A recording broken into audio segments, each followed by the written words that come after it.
The longest reigning monarch, Queen Elizabeth II, died Thursday at the age of 96. While people around the world mourn her death, many in Texas are remembering her trip to Texas more than 30 years ago.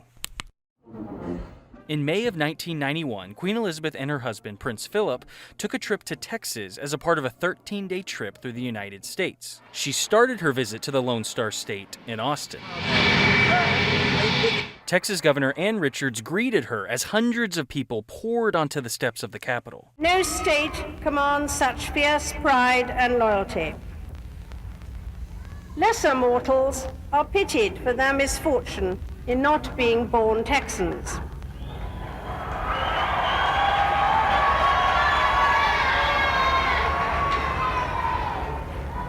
That sense of confidence and optimism is a priceless asset in an increasingly competitive world. Some of the heroes of the Alamo were migrants from Britain, as were many of the people who settled your land. Her Majesty, Queen Elizabeth II, and His Royal Highness, the Duke of Edinburgh, and their party are at the door of this house.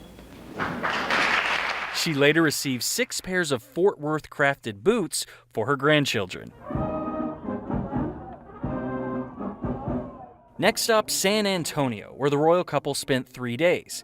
They started their trip at the Alamo, where they received a tour of the mission. The two also rode a barge along the Riverwalk through the downtown area, with plenty of San Antonians celebrating the occasion. Dallas was next on the itinerary, as the city hosted the British Crown for the first time. The Queen was greeted by Dallas Mayor Annette Strauss and Mayor Kay Granger of Fort Worth. For Her Majesty Queen Elizabeth II and His Royal Highness, the Duke of Edinburgh. Queen Elizabeth's first stop was at the Meyerson Symphony Center,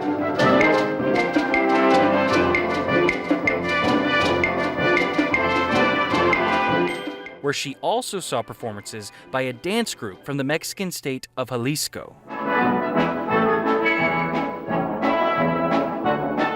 Later in the day, the Queen was off to the Dallas Garden Center for some tea time. I would just like to say thank you very much indeed for this really beautiful gift, which will always remind us of today, and we will both treasure very much indeed.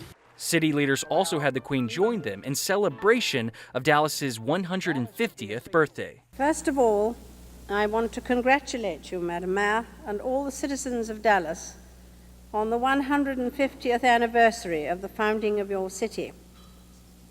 I doubt whether John Neely Brown, even in his wildest dreams, ever imagined that his trading post on the Trinity River would grow into this great, energetic, and enterprising city. I can now begin to understand what one of my fellow countrymen meant when he reported that Texas, in the eyes of its inhabitants and in maps supplied to visitors, occupies all of the North American continent, but for a fraction set aside for the United States, Canada, and Mexico.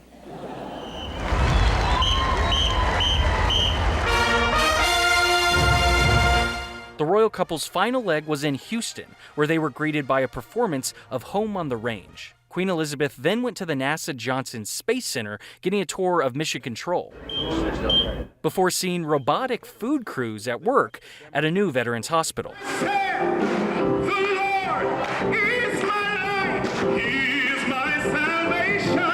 The Queen also got to attend a special gospel performance from the oldest black church in Houston.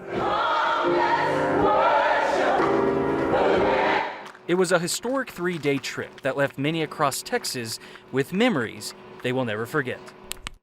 In Dallas, I'm Jay Wallace.